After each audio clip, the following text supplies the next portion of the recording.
बच्चों last class में हमने एपी के एन टर्म्स का सम फाइंड करना सीखा था। उससे कुछ बेसिक से क्वेश्चन भी हमने सॉल्व किए थे बच्चों, और उम्मीद है आपने भी कुछ क्वेश्चन अपने आप प्रैक्टिस जरूर किए होंगे। तो फॉर्मूला आपको अच्छे से याद हो गया होगा और उसको किस तरीके से अप्लाई करना है वो भी आप अच्छे से समझ चुके होंगे। आइए आज की क्लास में भी हम उसी फॉर्मूले से कुछ और क्वेश्चन डिस्कस करेंगे। आज वाले क्वेश्चन काफी अच्छे क्वेश्चन होने वाले हैं, ध्यान से समझते जाइएगा भी, और हर क्वेश्चन को एक बार अपने आप भी सॉल्व करने की कोशिश कीजिएगा, तभी ना समझ में आएगा कि आपको कितना समझ में आ रहा है। तो आइए शुरू करते हैं। पहला question, let the sum of the first n terms of a non constant AP. भाई नॉन कांस्टेंट एपी का मतलब क्या होता है? ऐसा एपी जिसके सारे टर्म सेम ना हो। यदि सारे टर्म सेम हो जाएं, मतलब कि उसका डी कॉमन डिफरेंस 0 हो जाए, तो ऐसे एपी को हम कांस्टेंट एपी कहेंगे। तो यहां नॉन कांस्टेंट एपी है, तो इसका मतलब कि इसके सारे टर्म सेम नहीं है, मतलब कि डी मतलब कॉमन डिफरेंस 0 के इक्वल नहीं है। a1 a2 a3 b 50n plus n into n minus 7 upon 2 into a, ये सम गिवन है जी n टर्म्स का, where a is a constant. Constant कहने का मतलब कि जो a है उसमें n वाला कोई टर्म नहीं होगा। If d is the common difference of this AP, then the ordered pair d, a50। मैंने d और a50 का वैल्यू बताना है। d मतलब कॉमन डिफरेंस और a50 मतलब इस AP का 50th टर्म। ये चार ऑप्शन भी आपके पास हैं बच्चों। तो देखिएगा गिवन क्या है हमें बच्चों। गिवन तो सिर्फ इतनी सी बात है, Sn मतलब सम ऑफ n टर्म्स हमें गिवन है, वो है 50n plus n into n minus 7 upon 2 into a. ये बच्चों आपको Sn गिवन है। अब हमने आपको सिखाया था लास्ट क्लास में Sn से आप कॉमन डिफरेंस कैसे फाइंड कर सकते हैं, डायरेक्ट एकदम से। कितना आसान था। अरे जो n स्क्वायर का कोएफिशिएंट होता है वो d/2 होता है, मतलब कि यदि आपको d निकालना है तो जो n स्क्वायर का कोएफिशिएंट है उसका डबल कर दीजिए तो d का वैल्यू आ जाएगा। अब इसमें देखिए n स्क्वायर कहां है, जब इसको इससे मल्टीप्लाई करेंगे तो n स्क्वायर आएगा। तो n स्क्वायर के मल्टीप्लाई में क्या आएगा, a/2। n स्क्वायर के मल्टीप्लाई में है a/2, और हमारे फॉर्मूले के हिसाब से n स्क्वायर के मल्टीप्लाई में क्या होता है, d/2 होता है, इसलिए d का वैल्यू हो गया बच्चों a। d का वैल्यू हो गया a। याद रखना ये छोटी सी बात है। जब सम आपको गिवन होता है तो उसमें जो n स्क्वायर का कोएफिशिएंट होता है वो d/2 होता है। तो कभी भी आपको d निकालना है तो n स्क्वायर के कोएफिशिएंट को 2 से मल्टीप्लाई कर लीजिए। तो ये n स्क्वायर का कोएफिशिएंट आ रहा था a/2, उसको 2 से मल्टीप्लाई किया तो a आ गया। तो बच्चों कॉमन डिफरेंस हो गया a। अब बात आती है a50 कैसे निकाला जाएगा। भाई a50 निकालने के भी दो तरीके हमारे पास हैं। या तो हम Sn से d हमने निकाल लिया, अब किसी तरीके से हम a निकाले, a और d दोनों आ जाएंगे तो a50 वाला फॉर्मूला यूज कर देंगे। या तो आप ऐसे भी निकाल सकते हैं। कैसे निकाल सकते हैं? जो a50 होगा वो एक्चुअली में क्या होगा, S50 माइनस S49। भाई an बराबर होता है ना Sn माइनस Sn-1, वही वाला फॉर्मूला आप यूज करें तो उससे a50 का वैल्यू S50 माइनस S49 होगा। अब S50 कैसे लिखोगे रे, इसमें n को 50 पुट कर दो, तो ये बन गया 50 into 50 plus 50 into 50 minus 7 43 upon 2a minus S49 निकालने के लिए इसमें n को आप 49 पुट कर देंगे तो it's 50 into 49 plus 49 into 42 upon 2 into a। ये भी आपका S49 आ गया है। बस अब इनको आप सोल्व कर लेंगे। ये देखो जी 50 इंटू 50 और ये 50 इंटू 49, तो माइनस करेंगे तो कितना बन गया, ये बन गया जी 50 प्लस बाकी सब a वाले टर्म हैं। यहाँ a के साथ मल्टीप्लाई में देखो कितना आ रहा है, इसको कैंसिल कर लो तो ये बन रहा है 25 इंटू 43 माइनस यहां बन रहा है बच्चों 49 इंटू 21, ऐसा जी बन रहा है। सिंप्लीफाई कर लो रे इसको, तो 50 तो है ही, a इंटू में 25 इंटू 43 करोगे तो ये आ रहा है जी 1075, और 49 इंटू 21 करोगे तो 1029, ऐसा बच्चों आ गया है। तो कितना बन गया रे 50 प्लस 1075 माइनस 1029, तो माइनस करके ये आ जाएगा 46 ए। तो भाई ए 50 का वैल्यू आ गया 50 प्लस 46 ए, डी ए आ गया और ए 50 ये आ गया। कौन सा ऑप्शन सही हो रहा है जी? ऑप्शन ए आ गया आपका बिल्कुल करेक्ट। तो कितना सिंपल सा क्वेश्चन था, बिल्कुल आपको सम ऑफ n टर्म्स गिवन था, तो उससे हमें d निकालना था, a 50 निकालना, तो हमने d निकाल लिया, वही n स्क्वायर के कोएफिशिएंट का डबल करके और a 50 को s 50 माइनस s 49 करके बच्चों निकाल लिया है। आइए आगे बढ़ते हैं और देखते हैं क्वेश्चन। नेक्स्ट क्वेश्चन देखिएगा बच्चों, इसमें कहा है the interior angles of a convex polygon are in AP. अब बच्चा चाहता है कि ये कॉन्वेक्स पॉलीगॉन, जानते हो भाई कॉन्वेक्स पॉलीगॉन क्या होते हैं? कॉन्वेक्स पॉलीगॉन ऐसे पॉलीगॉन होते हैं जिनका इंटीरियर एंगल, जिनके सारे इंटीरियर एंगल 180 से छोटे होते हैं। अब इसको आप पता नहीं समझ पाएगी नहीं समझ, एक डायग्राम से हम आपको थोड़ा समझाते हैं। वैसे तो आपने जितने भी पॉलीगॉन्स देखे होंगे नॉर्मली, वो सब कॉन्वेक्स ही होते हैं। जैसे ये देखिएगा, ये ऐसे हमने कोई पॉलीगॉन बनाया। अब ये पॉलीगॉन में देखो, ये वाला एक एंगल है, एक ये वाला एंगल है, एक ये एंगल है, और ये एंगल है, और ये एंगल है। इस पॉलीगॉन में कुल मिला के 5 एंगल्स हैं। अब यदि ये सारे एंगल 180 से कम हो, देखो ये 180 छोटा है, सारे के सारे 180 से छोटे हैं, तो ये कॉन्वेक्स पॉलीगॉन है। अब एक ऐसा पॉलीगॉन बना रहे हैं जो कॉन्वेक्स नहीं है, ऐसे आप बना दीजिए। देखिए ये भी तो एक पॉलीगॉन बन गया। अब इसमें देखो ये एंगल 90 मतलब 180 से छोटा है, ये 180 से छोटा है, ये एंगल भी 180 से छोटा है, ये एंगल भी 180 से छोटा है। लेकिन ये वाले एंगल को देखिए आप, ये वाला एंगल, ये एंगल 180 से ज्यादा है। तो ये वाला जो पॉलीगॉन है ये कॉन्वेक्स पॉलीगॉन नहीं है, ये कॉन्वेक्स है, ये कॉन्वेक्स नहीं है। तो क्लियर बात हुई जी। कॉन्वेक्स पॉलीगॉन किसे कहते हैं? ऐसा पॉलीगॉन जिसका हर interior angle, each interior angle is less than 180 degree. तो एक बात क्लियर हुई। अब आगे बढ़ते हैं क्वेश्चन को। तो इसमें कहा है जो एंगल्स हैं वो सब एपी में हैं। The smallest angle is 120 and the common difference is 5 degree. Find the number of sides of the polygon. तो साइड्स आपको भाई पता करनी है, तो लेट कर लेते हैं। Let number of sides is equal to n। हमने लेट कर लिया कि जो टोटल साइड्स हैं वो n होंगी। अब भाई हम निकालेंगे एंगल्स का sum of interior angles of polygon. भाई देखिए उसमें टोटल n साइड्स हमने मान ली हैं, तो n साइड्स हैं तो एंगल्स भी कितने होंगे? एंगल्स भी n होंगे। तो n एंगल्स का आपको सम निकालना है, और वो किस में गिवन है? एपी में गिवन है। उसका सबसे छोटा एंगल 120 और कॉमन डिफरेंस 5 है, मतलब ये a हो गया और ये d हो गया। तो सम कैसे निकलेगा जी? n/2 2a means 2 into 120 plus n-1 into d मतलब कि 5। ये हमने फाइंड कर लिया जी सम ऑफ ऑल इंटीरियर एंगल्स। अब बच्चों याद करो, बचपन में आपने एक फॉर्मूला सीखा होगा, किसी भी पॉलीगॉन के इंटीरियर एंगल्स निकालने का, मतलब इंटीरियर एंगल्स का सम निकालने का एक फॉर्मूला हुआ करता था। पता नहीं आपको याद है कि नहीं है भी? याद है तो ठीक है भी।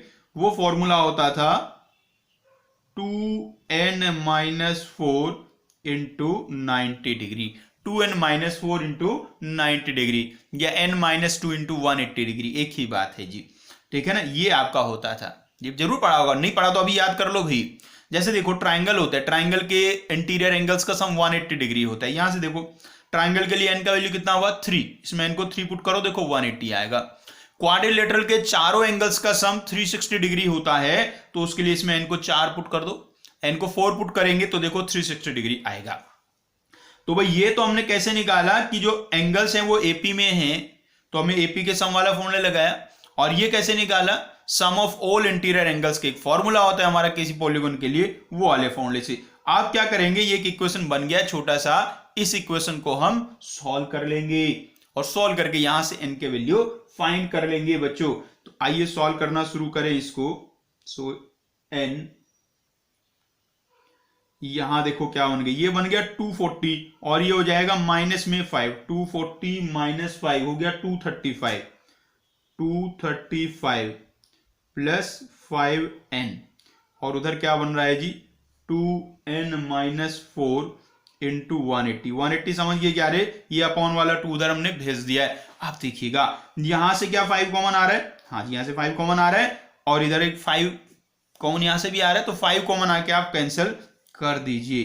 तो क्या बचा जी 235 को 5 से आप डिवाइड करेंगे तो कितना बनने वाला है, अभी देखो ये बनेगा शायद 47 शायद भाई बन जाएगा और प्लस n और उधर 2n माइनस 4 इंटू 180 को 5 से डिवाइड करेंगे तो ये आ जाएगा बच्चों 360।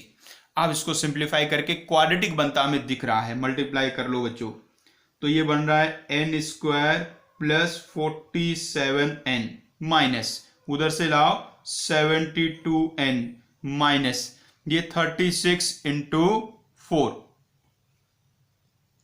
144 और ये उधर माइनस में था तो इधर आके प्लस में, प्लस का 144 इज इक्वल टू 0 बच्चों।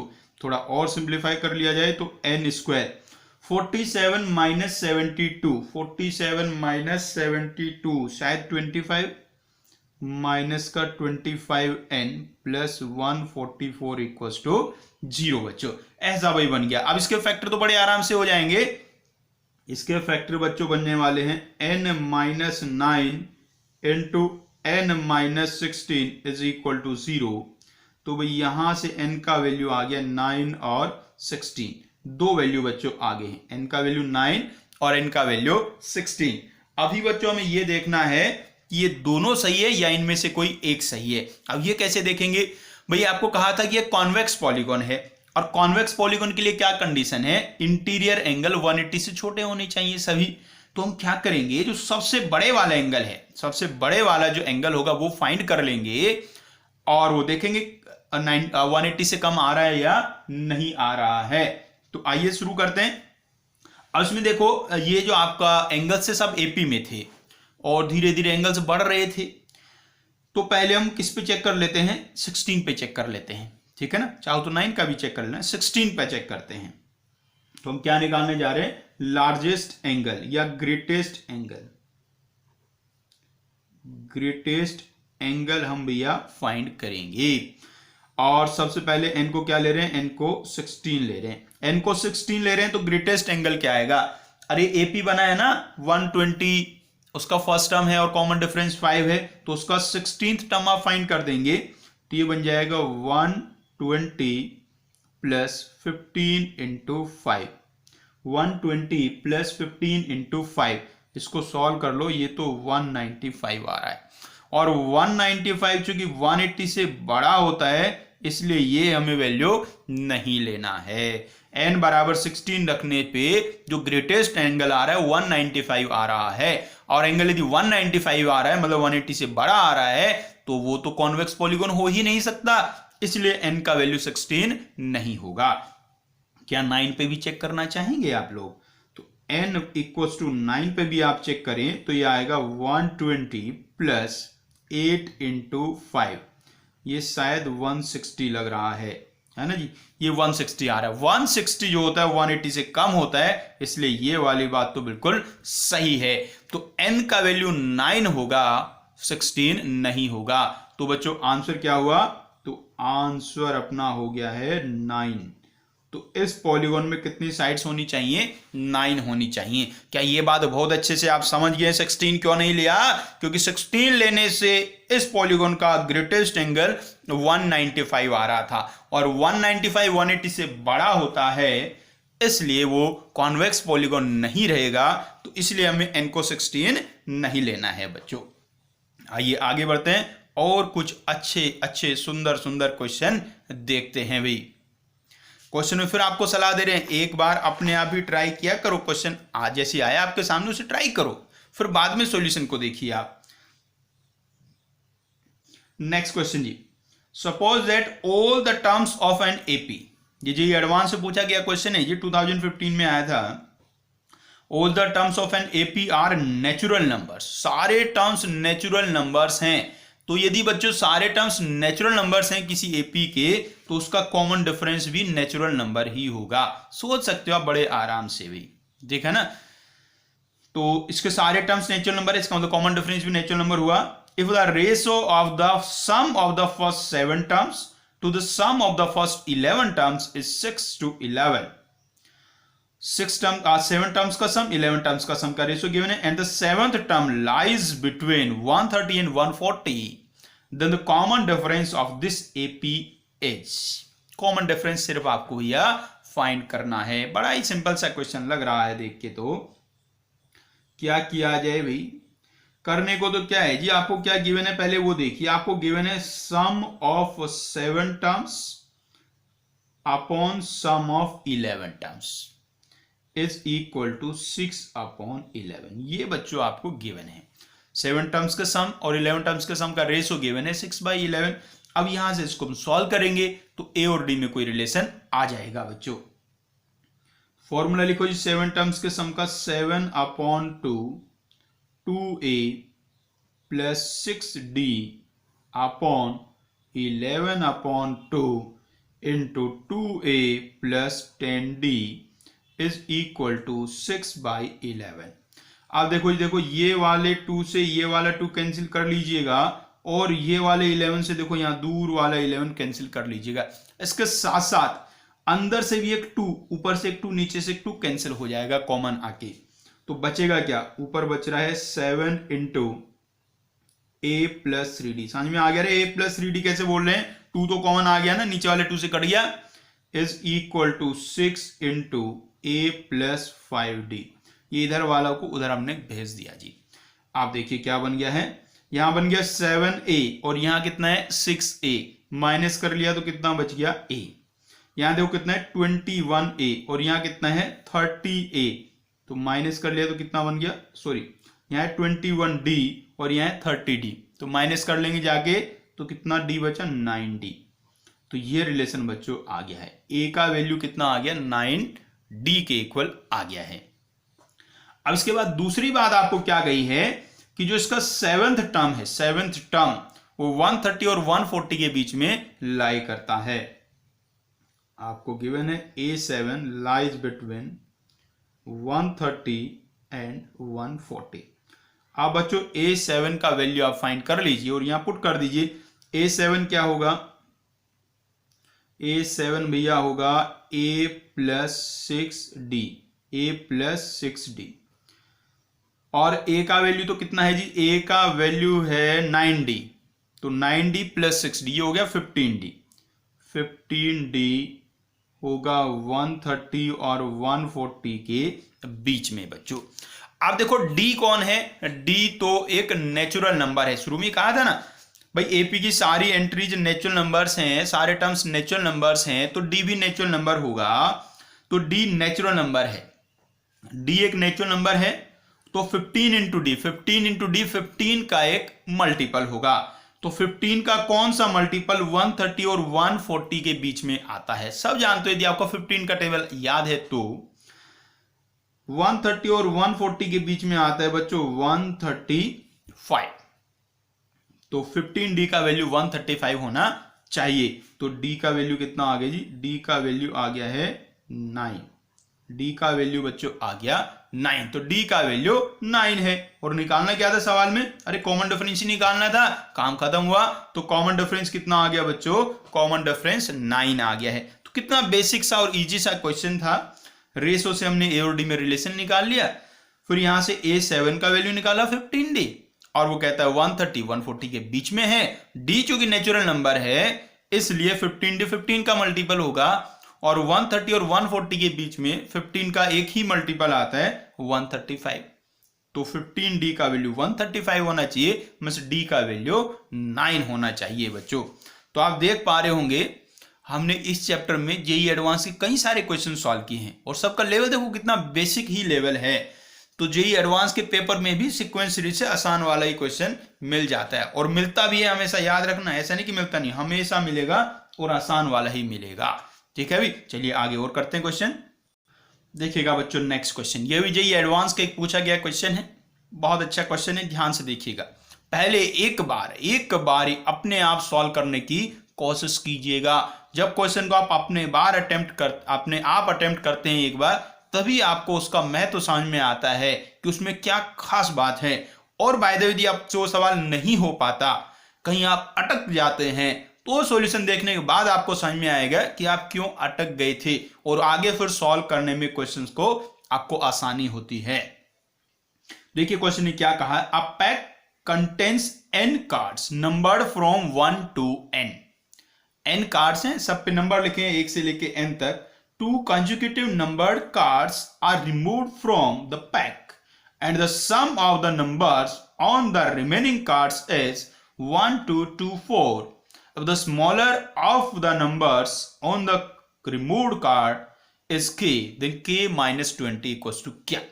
ये इंटीजर टाइप में बच्चों क्वेश्चन पूछा गया था आईटी एडवांस में, जिसका आंसर 0 से लेकर 9 तक आपको बताना होता था। तो भाई सबसे पहले तो आप क्या कहिए, टोटल सम निकाल लीजिए। टोटल सम, जो कार्ड्स हैं उन पे जो नंबर्स लिखे हैं उनका टोटल सम कितना आएगा। टोटल सम, नंबर कहां से कहां तक लिखे हैं, 1 से लेके n तक लिखे हैं ये, तो इसका सम निकालोगे तो n प्लस 1/2 आ जाएगा। अरे एपी के सम वाला फॉर्मूला लगा n/2 a प्लस l, तो n इंटू n प्लस 1/2 सम आ गया है। अब बच्चों जो रिमूव्ड कार्ड हैं उन पे क्या क्या लिखा होगा, कहा है 2 कंसेक्यूटिव नंबर वाले कार्ड को रिमूव किया है, और जो छोटे वाला नंबर है वो k है। तो रिमूव्ड कार्ड कौन कौन से हैं, वो k और k प्लस 1 वाले हैं। नंबर ऑन रिमूव्ड कार्ड,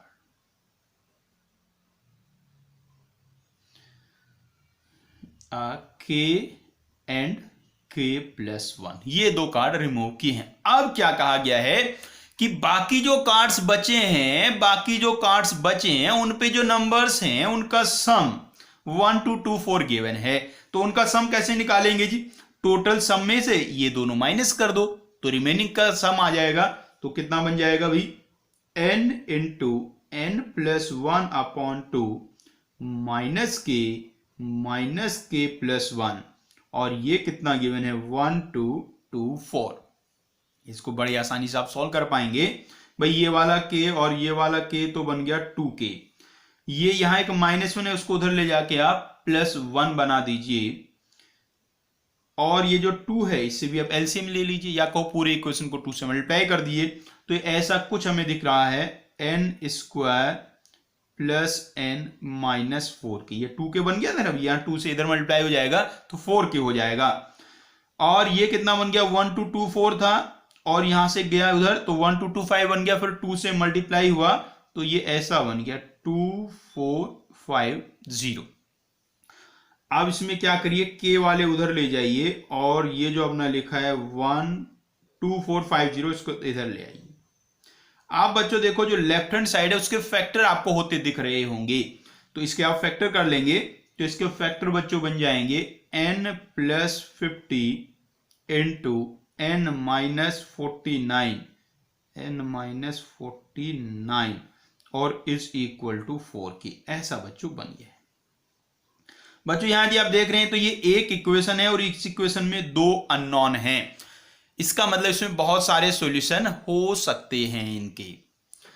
अब यहां से देखो n प्लस 50 n माइनस 49, इधर है 4k, k बजी पॉजिटिव ही होगा, 1 से लेकर n तक नंबर थे उन्हीं में से तो कहीं k है, तो k का वैल्यू पॉजिटिव है, तो लेफ्ट हैंड साइड भी पॉजिटिव होनी चाहिए। इसका मतलब जो n का वैल्यू है वो 49 से बड़ा होना चाहिए। n का वैल्यू 49 से बड़ा होना चाहिए। क्यों बड़ा होना चाहिए? अरे राइट हैंड साइड में 4k लिखा और 4k का वैल्यू तो पॉजिटिव है, तो लेफ्ट हैंड साइड भी तो पॉजिटिव ही होनी चाहिए। तो ये पॉजिटिव तभी होगा जब n का वैल्यू 49 से बड़ा होगा। तो n का वैल्यू बच्चों 49 से बड़ा होगा। अब इसमें हम क्या करेंगे, n के वैल्यू पुट करेंगे 49 से बड़े और वहां से k के वैल्यू फाइंड करेंगे और फिर k माइनस 20 निकालेंगे। बस ये k माइनस 20 हमारा 0 से 9 के बीच तक लाना है हमें, ठीक है ना। तो यहां से वैल्यू तो बहुत सारे आ सकते हैं k के, लेकिन हमें कौन सा लेना है जो 0 से 9 में आएगा बच्चों। तो शुरू हो जाते हैं। 49 से बड़ा सबसे पहला नंबर क्या आया 50। तो यदि मैं n को 50 रख दूं तो k का वैल्यू कितना आ रहा है, देखो यहाँ 50 इंटू 50 कर दिया, नहीं 50 प्लस 50 100 हो गया, ये 1 हो गया। तो 100 को 4 से डिवाइड करेंगे तो 25। तो k का वैल्यू 25 आ गया है, इसलिए k माइनस 20 का वैल्यू 5 आ गया बच्चों। अब बच्चों यदि मैं n को 51 रख दूंगा, n को 51 रख दूंगा तो आपको नहीं लग रहा k का वैल्यू बहुत बड़ा आ जाएगा और k माइनस 20 फिर 9 से बड़ा हो जाएगा? नहीं भरोसा कर रहे, n को आप 51 रख के देखो तो k का वैल्यू कितना बनने वाला है। देखो 50 इंटू 51 कितना होगा, नहीं 50 प्लस 51 तो हो गया 101 और ये 51 माइनस 49 ये हो गया 2 और अपॉन में कितना आएगा 4 आएगा। 4 समझ गया ना कैसे आएगा? अरे ये वाला, और ये तो बड़ी गड़बड़ होगी, ये वैल्यू तो फ्रैक्शन में चला गया भाई, ये वैल्यू फ्रैक्शन में चला गया, ये तो लेना ही नहीं है क्योंकि k तो कोई नेचुरल नंबर है, तो ये तो लेना नहीं, ये तो गलत हो गया। तो अब n को क्या रखेंगे आप, n को 52 रखेंगे। अब 52 यदि आप रखोगे तो भी बात बनने वाली नहीं है, यहाँ 52 हो गया, यहाँ 50 हो गया, 102 हो जाएगा और 102 भी 4 का मल्टीपल नहीं होगा, इसलिए 52 से भी फ्रैक्शन में आने वाला है, ठीक है भी। उसके बाद जब आप 53 रखोगे तो 53 रखने से इंटीजर आ जाएगा लेकिन वो बहुत बड़ा आ जाएगा, क्योंकि यहाँ देखो 53 माइनस 49 ही कर दोगे तो 4 तो वहीं से आ गया, तो ये वाला 4 वहां से कट गया, तो यहाँ 50 प्लस 53 103, वहां से k का वैल्यू 103 आ जाएगा जो कि बहुत बड़ा हो जाएगा बच्चों। क्लियर बात हुई? तो k माइनस 20 का फाइनली हमारे सुटेबल वैल्यू क्या आ गया है, 5 आ गया है। समझ में आ गई कहानी भाई? भाई k के बहुत सारे वैल्यू आ सकते हैं, लेकिन हमारा जो क्वेश्चन था वो इंटीजर टाइप था। इंटीजर टाइप मतलब इसका आंसर में 0 से 9 तक बताना था, तो उस इंटरवल में खाली एक ही वैल्यू आ रहा है k का 25, जिसमें k माइनस 25 के इक्वल बच्चों बन जाएगा। तो आंसर हो गया अपना 5 बच्चों। चलिए आगे बढ़ते हैं और देखते हैं क्वेश्चन। नेक्स्ट क्वेश्चन है बच्चों, if a be the first term, a be the first term, d the common difference, d the common difference, and s k the sum of k terms of an A P. Normal जो notation होते हैं वही सब लिखे हैं जी। A first term है, d common difference है, S k sum of k terms को रिप्रेजेंट कर रहा है। अब देखिए आगे इंपॉर्टेंट बात क्या है, इफ एस के एक्स अपॉन एस के, इफ एस के एक्स अपॉन एस के is independent of k, then condition आपको बताना है। यदि एस के एक्स अपॉन एस के से इंडिपेंडेंट है तो क्या कंडीशन होगा ए और डी में, ये आपको बताना है जी। बड़ा ही इंपॉर्टेंट कंसेप्ट है जी, जेई में 2 बार इससे क्वेश्चन पूछा जा चुका है जी, ठीक है जी। देखिएगा क्या कहा है, तो भाई एस के एक्स अपॉन एस के ये हम फाइंड करेंगे और फिर सोचेंगे कि ये इंडिपेंडेंट ऑफ के कैसे होने वाला है। इंडिपेंडेंट का मतलब तो समझते हैं कि इसमें के नहीं बचना चाहिए। तो भाई एस के एक्स क्या बन जाएगा, sum of k x terms, मतलब k x upon 2 into 2a plus k x minus 1 into d upon k upon 2a plus k minus 1 into d. अब भाई इसमें देखो बच्चों, ये 2 से ना 2 कैंसिल हुआ, ये k से k कैंसिल हुआ, ये तो कैंसिल हो ही गए हैं। बचा क्या है अपने पास? बचा है x और साथ में 2a plus k x D minus D upon 2a plus के डी माइनस डी। ऐसा बच्चों बना है। अब आपको क्या कहा जी? अब आपको कहा है कि इसमें ना ये k कैंसिल हो जाना चाहिए, k नहीं बचना चाहिए, इसमें k नहीं बचना चाहिए। ऐसा क्या किया जाए a और d के साथ जिससे कि ये k ना बचे? भाई एक बहुत ही छोटी सी बात तो हमें समझ में आ रही है। कौन समझ में आ रही है? d 0 कर दो। यदि d का वैल्यू 0 हो गया तो ये तो खत्म हो जाएगा टर्म, ये भी खत्म हो जाएगा। तो d 0 होते ही सिंपल वैल्यू आ जाएगा। तो पहला कंडीशन d 0 हो जाए। पहला कंडीशन क्या है? d 0 हो जाए। यदि d 0 हो गया तो s के x अपॉन s के का वैल्यू x के इक्वल आ जाएगा। और ये इसमें k नहीं आया तो ये इंडिपेंडेंट ऑफ k बन गया है बच्चों। पहली बात तो ये हुई। अब और सोचिए और क्या हो सकता है? और क्या हो सकता है जी? हमें k को कैंसिल कराना है। k कैंसिल होने का एक और तरीका भी हमारे पास है। इसको एक बार रीअरेंज करो आप। 2a minus D plus k x D upon 2a minus D plus के डी।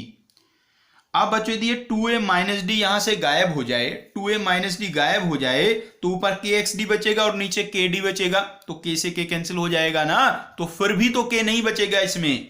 और ऐसा कब होएगा? जब 2a माइनस डी 0 हो जाएगा। दूसरा कंडीशन क्या हुआ? जब 2a माइनस डी 0 हो जाए। 2a माइनस डी 0 हो जाए बच्चों। यदि 2a माइनस डी 0 हो गया तो एस के एक्स अपॉन एस के क्या होगा? ये तो 0 हो गया, यहां k से k कैंसिल हो जाएगा, d से d कैंसिल हो जाएगा, तो अंदर बचेगा x और बाहर भी बचा है x, तो ये बन गया x स्क्वायर। अब भी इसमें k नहीं बचा है तो ये इंडिपेंडेंट ऑफ k बन गया है। तो क्या पूरी कहानी का सार निकला कि s के x अपॉन s के इंडिपेंडेंट ऑफ k तब होगा या तो d का वैल्यू 0 हो या तो 2a माइनस डी का वैल्यू 0 हो। मतलब d 0 हो या तो d 2a के बराबर हो, तो ये इंडिपेंडेंट ऑफ k आ जाएगा बच्चों। एक बार तो जेईई में ये क्वेश्चन पूछा गया था, तो इसमें ऐसे करके ऑप्शन लिखे हुए थे। एक ऑप्शन में d बराबर 2a लिखा था, वो सही हो गया था। फिर दोबारा से एक बार फिर से जेईई में क्वेश्चन पूछा गया 2011 में। वो क्वेश्चन हम भी कराते हैं जो 2011 में आपसे पूछा गया था। सेम कॉन्सेप्ट पे क्वेश्चन बना है, बिल्कुल कॉन्सेप्ट क्या कहो, क्वेश्चन ही सेम बनाया था। क्वेश्चन क्या था भाई? क्वेश्चन कहता था let a1 a2 a1 a2 a3 up to a100 be an AP with a1 is equal to 3। तो बच्चों एक AP है और इसका फर्स्ट टर्म 3 है और आपको कहा है SP कुछ लिखा है, sigma I is equal to 1 to P A I। मतलब समझ होंगे आप? अरे सिंपल मतलब क्या है, SP का मतलब सम ऑफ P टर्म्स ही है भाई। इसका सिग्मा ओवर करेंगे A1 plus A2 plus A3 से लेके AP तक जाएगा, तो SP का मतलब सम ऑफ P टर्म्स ही है। कोने में लिखा है P का वैल्यू 1 से लेके 100 तक है। 100 टर्म्स लिखे हैं ना, तो P का वैल्यू 1 से लेके 100 तक कह दिया। आगे क्या कहा गया है जी? for any integer n with n1 to 20 let m is equal to 5n। m is equal to 5n। n का वैल्यू 1 से 20 कहा है और m 5n के इक्वल है, तो m का वैल्यू 1 से लेके 100 हो जाएगी, या ऐसे कहिए 5 से लेके 100 तक हो जाएगा। आगे देखिए क्या कहा है, if s m upon Sn does not depend on n, then A2 is equal to A2 का वैल्यू भी आपको बताना है। ये क्वेश्चन बच्चों इंटीजर टाइप में पूछा गया था, मतलब इसका आंसर भी 0 से लेकर 9 तक ही आपको बताना है। अब यदि क्वेश्चन को आप ध्यान से समझे, बहुत तो फालतू बातें लिखी हैं, इनका कोई ज्यादा मतलब नहीं है। काम की बातें क्या है, फर्स्ट टर्म 3 है, एसपी सम को डिनोट करता है जो नॉर्मल करता ही है, और यहां इंपॉर्टेंट बात SM upon SN does not depend on n।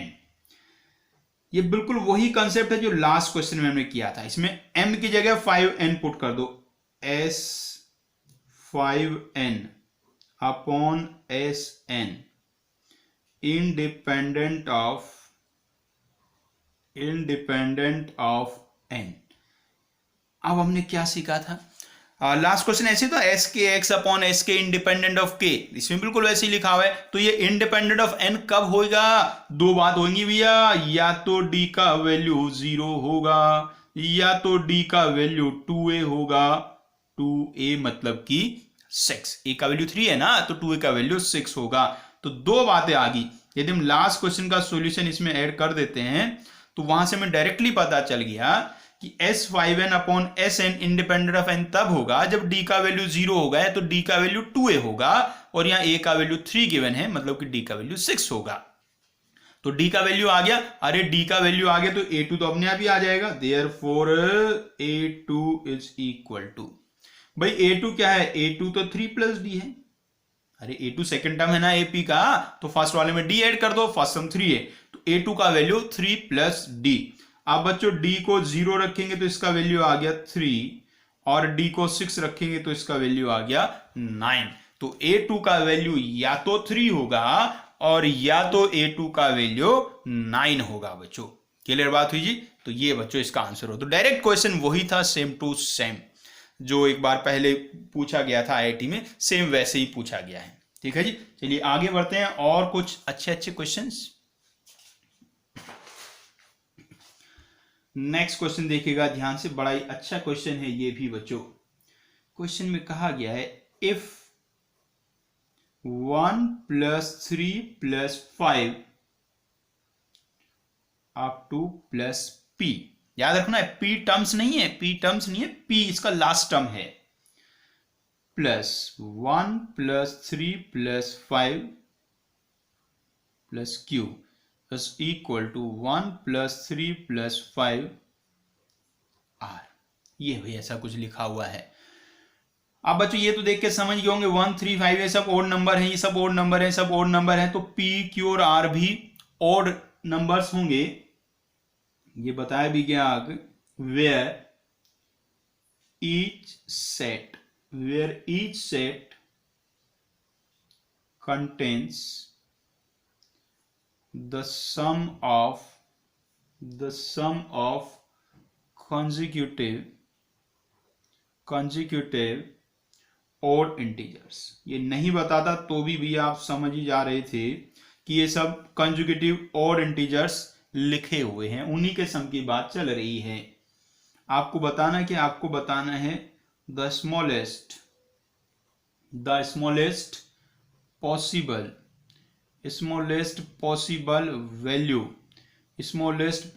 value of p + q + r। p + q + r का स्मॉलेस्ट पॉसिबल वैल्यू बताना है। आपको गिवन है p इज ग्रेटर देन 6। देखिएगा बड़ा ही अच्छा क्वेश्चन, एक बार ट्राई करके देखिएगा। तो इसमें करना क्या है रे, ये जो कुछ लिखी है छोटी छोटी सीरीज, इनका सम निकाल लेंगे, कोई इक्वेशन सा बन जाएगा और उसको सोच के बता देंगे p + q + r का मिनिमम वैल्यू क्या होगा। तो आइए इसका हम सम निकालते हैं। 1 + 3 + 5 अप टू p, तो ये सम ऑफ ओड नेचुरल नंबर्स है। इसके सम का हमने एक फॉर्मूला याद किया था, n² करके था ना, 1 + 3 + 5 अप टू n टर्म्स लिखा हो, अप टू n टर्म्स लिखा हो तो उसका सम कितना होता था, n स्क्वायर होता था। अब यहां गलती से बचना है, कई बार बच्चों ने वो याद किया होता है, वो सोचते हैं कि इसका सम p स्क्वायर होगा, तो इसका सम p स्क्वायर नहीं होगा। सम p स्क्वायर तब होता जब इसमें p टर्म्स होते, इसमें p टर्म्स नहीं है, इसका लास्ट टर्म p है। तो हम पहले इसमें क्या निकालेंगे, नंबर ऑफ टर्म्स निकालेंगे और नंबर ऑफ टर्म्स का स्क्वायर कर देंगे तो सम आ जाएगा। तो नंबर ऑफ टर्म्स निकालने के लिए क्या सिखाया था रे, याद है क्या, लास्ट वाले से फर्स्ट वाले को माइनस कर लो, फिर कॉमन डिफरेंस से डिवाइड कर दो और फिर +1 कर दो। ये आ गए जी नंबर ऑफ टर्म्स, ये नंबर ऑफ टर्म्स आ गए और उसका स्क्वायर इसके सम के इक्वल होगा।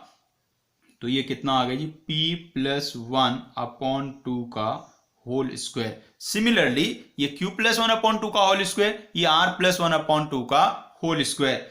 तो इक्वेशन क्या बन गया हमारा, इक्वेशन ये वाले में यहां वैल्यू रख दीजिए। तो p+1/2 whole square plus q+1/2 whole square is equal to r+1/2 whole square.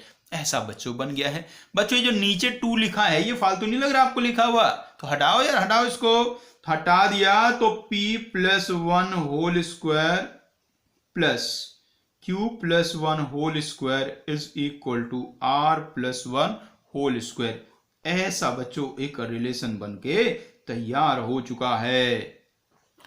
अब इस रिलेशन को ध्यान से देखिए और अपने छोटे दिमाग से बड़ी बातें सोचिए। इस रिलेशन को देख के किसकी याद आ रही है आपको, देखो किसकी याद आ रही है। रिलेशन क्या है, एक साइड 2 स्क्वायर का सम है, दूसरी साइड 1 का स्क्वायर है। ऐसा तो एक थ्योरम होता है, पाइथागोरस थ्योरम, सुना है कभी क्या। तो ये पाइथागोरस थ्योरम की यहां से फीलिंग आ रही है हमें। तो ये पाइथागोरस थ्योरम ही लिखा है एक तरीके से, मतलब ये जो नंबर्स हैं p+1 q+1 r+1 Pythagoras theorem को होल्ड कर रहे हैं। इसका मतलब ये p+1 q+1 r+1 Pythagorean triplets हैं। शायद आपने नाम सुना हो ऐसा, पाइथागोरियन ट्रिपलेट्स, मतलब ऐसे नंबर जिनमें 2 के स्क्वायर का सम तीसरे के स्क्वायर के बराबर आता है, उनको हम पाइथागोरियन ट्रिपलेट्स कहते हैं। तो पाइथागोरियन ट्रिपलेट्स बहुत सारे में याद भी होते हैं, याद किए होंगे बचपन में आपने, शायद याद किए तो ठीक है, नहीं तो ऐसे ही सोच लो यार। भाई देखो याद होगा, एक तो आपको याद होगा 3 4 5, सबसे शुरुआत वाला यही होता है जी, 3 4 5 बहुत बार आता है ट्रिग्नोमेट्री में।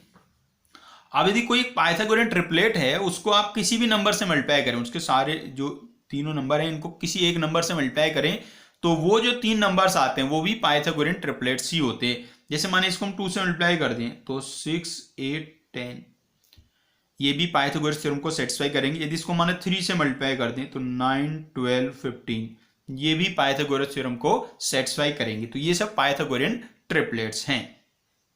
इसके अलावा कौन सा ट्रिपलेट आप एक जानते हो, एक होता है बच्चों 5 12 और 13, 5 12 और 13 एक बच्चों ये होता है। ऐसे और भी बहुत सारे होते हैं।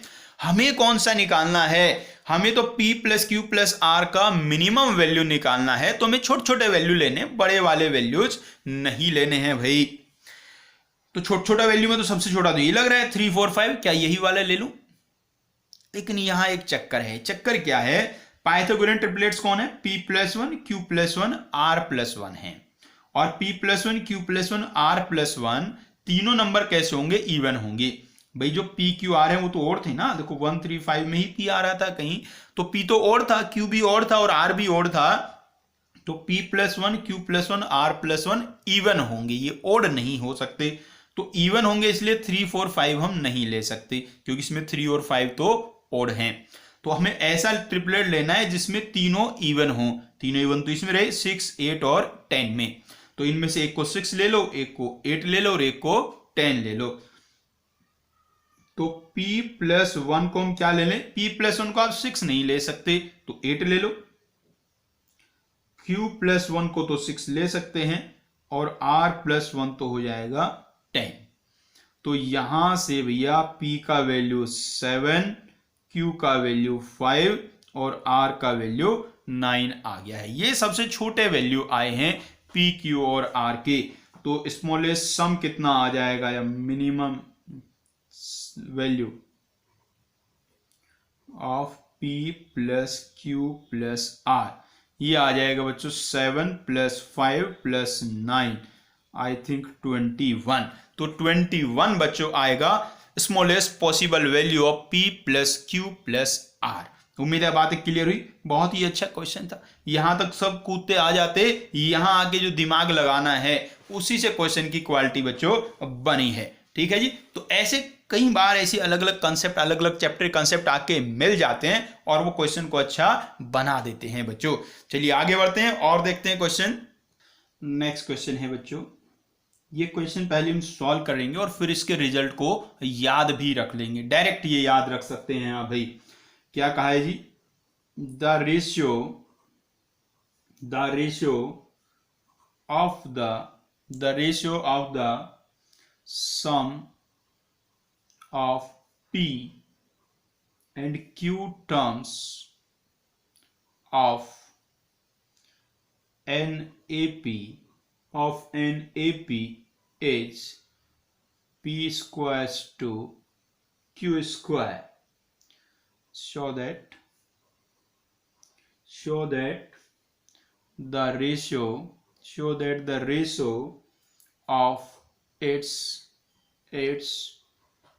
Pth and Qth terms is 2p - 1 to 2q - 1। ये है बच्चों, सम का रेशियो आपको गिवन है और टर्म्स का रेशियो आपको निकालना है। इसको ऐसे लिख लीजिए आप। इसका मतलब ये हुआ कि SP/SQ is equal to P²/Q²। then AP/AQ is equal to 2p - 1 2q - 1। ये भैया जी आपको याद रखना है। यदि आपके सम का रेशो आपको गिवन है तो टर्म्स का रेशो ऐसे निकाल सकते हैं। इसको डायरेक्ट याद कर लेंगे। अब आइए इसको हम सॉल्व करते हैं। भाई इसको सॉल्व करने के ना कई सारे तरीके हैं और कुल मिला के कहें तो 3 तरीके हैं इसी क्वेश्चन को सॉल्व करने की। तीनों को हम एक एक करके आपको बताते हैं भी। सबसे पहला और बिल्कुल बेसिक तरीका क्या कहता है कि भाई इनके फॉर्मूले लिख दो, दोनों के एसपी और एसक्यू के फॉर्मूले लिख दो और कैलकुलेशन कर डालो भाई। आइए शुरू हो जाते हैं।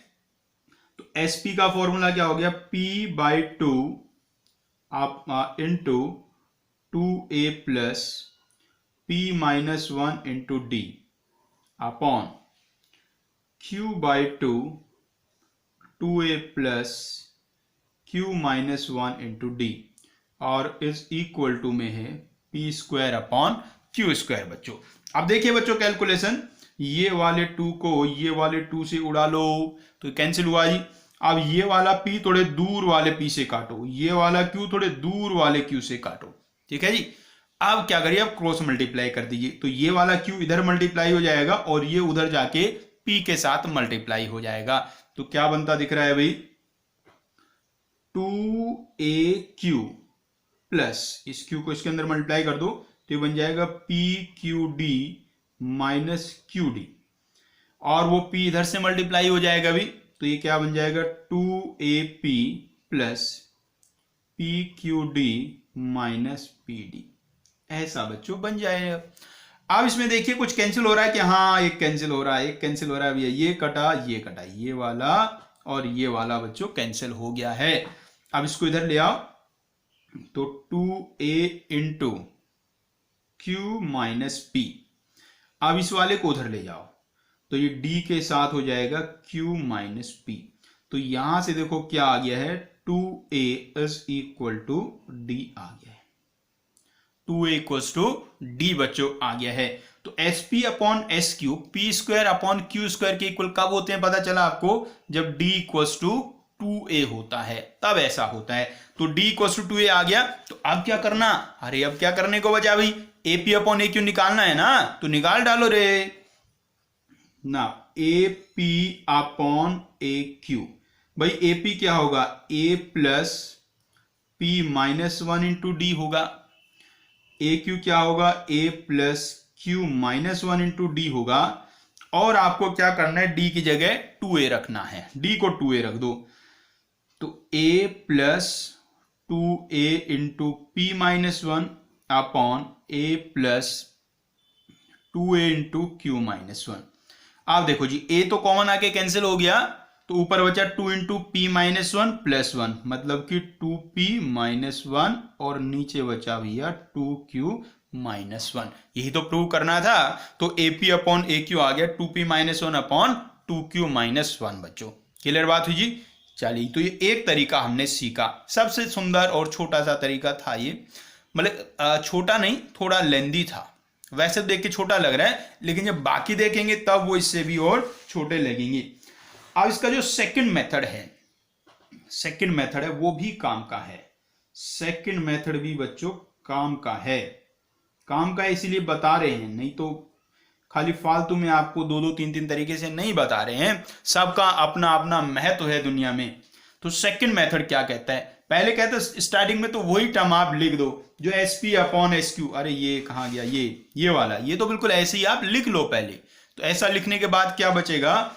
ऐसा लिखने के बाद ये रिलेशन आपको मिल गया था 2a plus p minus 1 into d upon 2a plus q minus 1 into d is equal to p upon q। ऐसा भाई आपको मिल चुका है। अब हम इसमें क्या करेंगे, हम ऐसे क्रॉस मल्टीप्लाई करके AD में रिलेशन नहीं निकालेंगे भाई। ये देखो, ये जो ऊपर लिखा है, ये जो हमारा pth टर्म का फॉर्मूला है उसके जैसा सा ही तो लग रहा है, तो इसको हम उसके जैसा बनाने की कोशिश करेंगे, किसी तरीके से इसको उसके जैसा ही बना देंगे।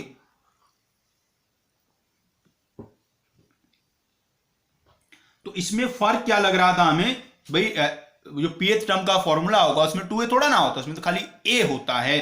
तो 2 से डिवाइड कर दो, ऊपर नीचे 2 से डिवाइड कर दोगे तो a plus p minus 1 upon 2 into d upon a plus q minus 1 upon 2 into d is equal to p upon q।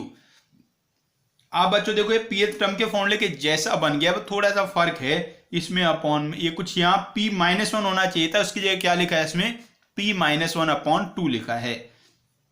तो आप क्या करिए, p माइनस 1 अपॉन 2 को ऐसे लिख दीजिए, p माइनस 1 अपॉन 2 को p माइनस 1 आप लिख दीजिए भाई। ठीक है जी। तो यहां से ये जो हमारा p है इसका वैल्यू निकल आएगा, और वो क्या आएगा 2p माइनस 1, ऐसा वैल्यू आ जाएगा। और ऐसे ही जो q माइनस 1 अपॉन 2 है उसको भी ये वाला q माइनस 1 लिख दीजिए।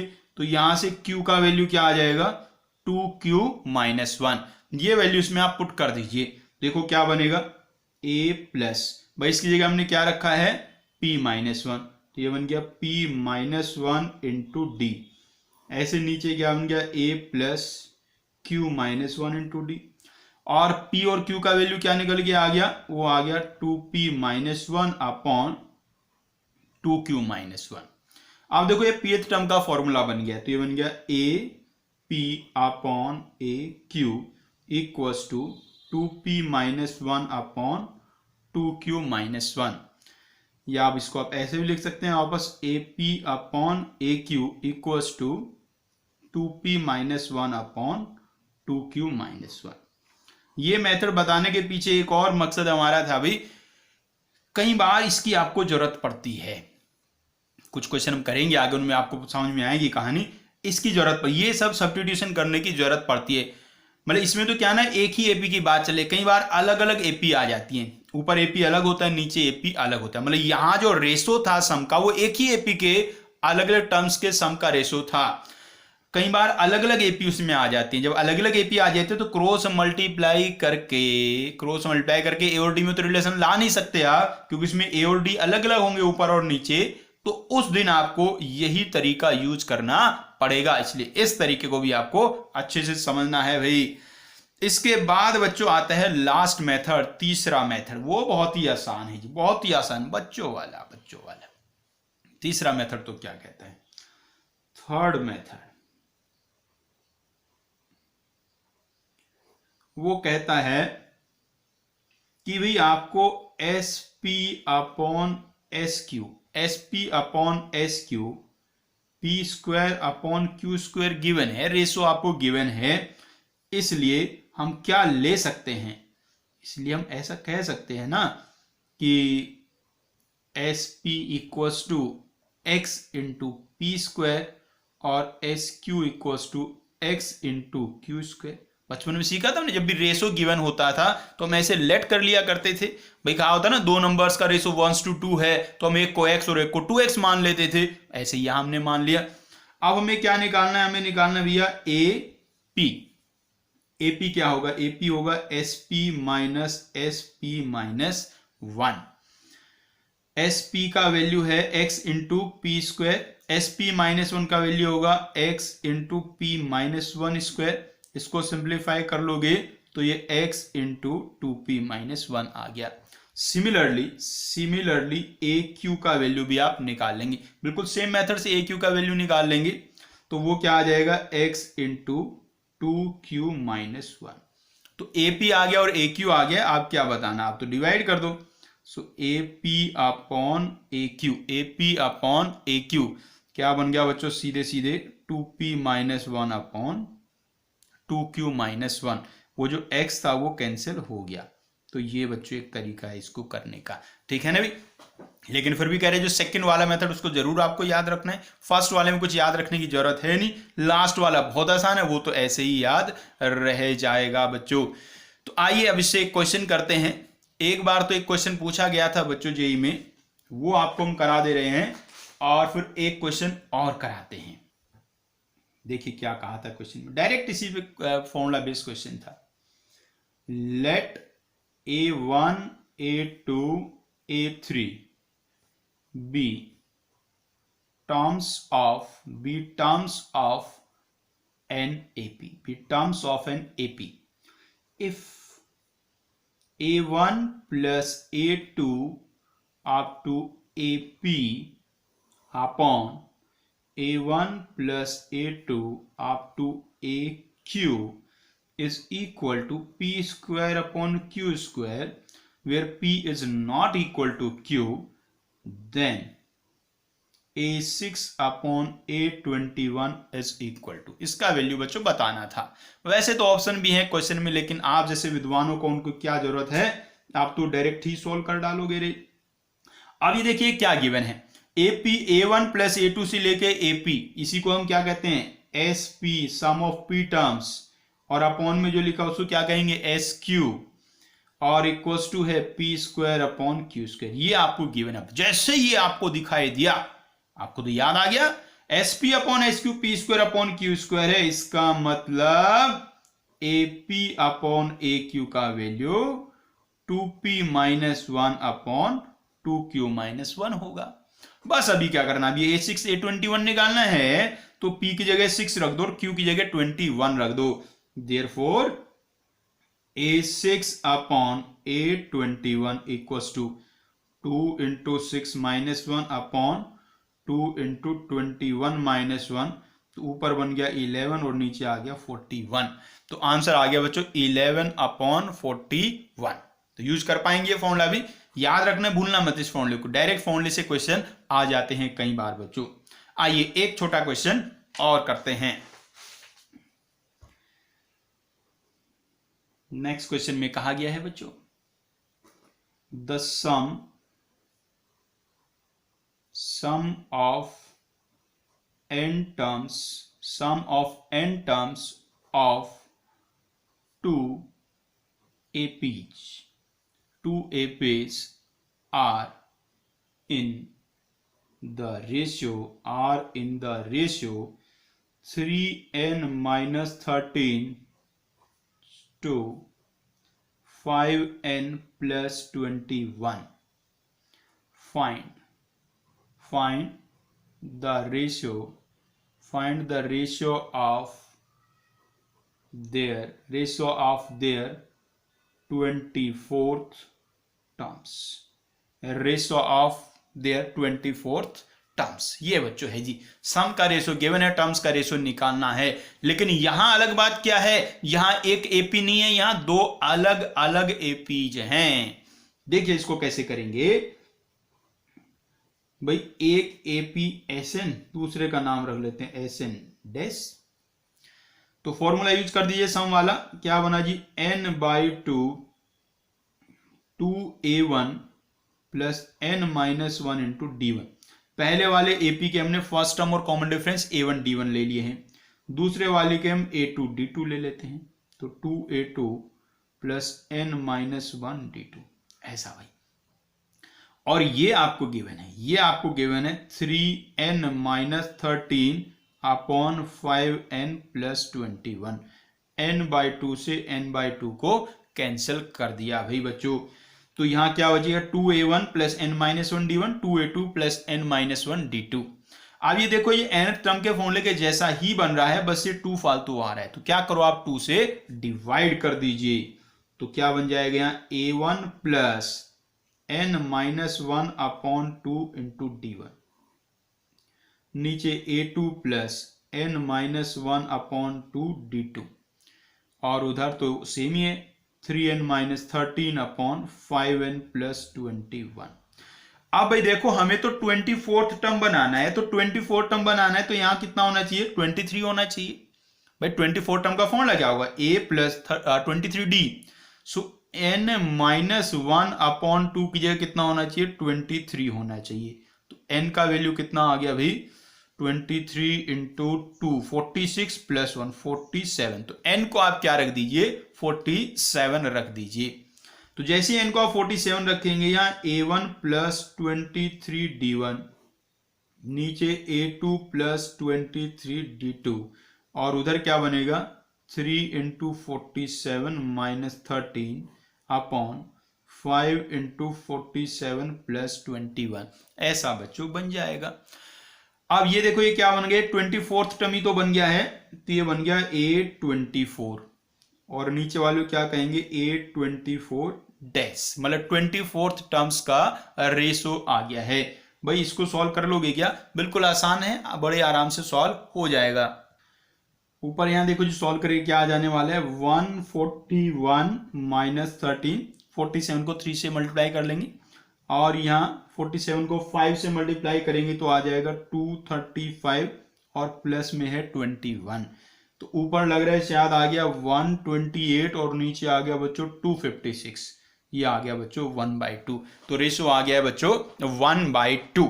तो क्लियर बात हुई भी, तो यदि आपको सम का रेशो गिवन है, उससे टर्म्स का रेशो कैसे निकालते हैं ये हमने सीख लिया। इसमें 2 बातें करी हमने, एक तो सेम एपी वाली और एक डिफरेंट एपीज वाली। उम्मीद है ये सब चीज आपको बहुत अच्छे से भाई क्लियर हो चुकी हैं। तो अब हमने एपी का सम निकालना बड़े अच्छे से सीख लिया है। आगे की कहानी के लिए मिलते हैं नेक्स्ट क्लास में।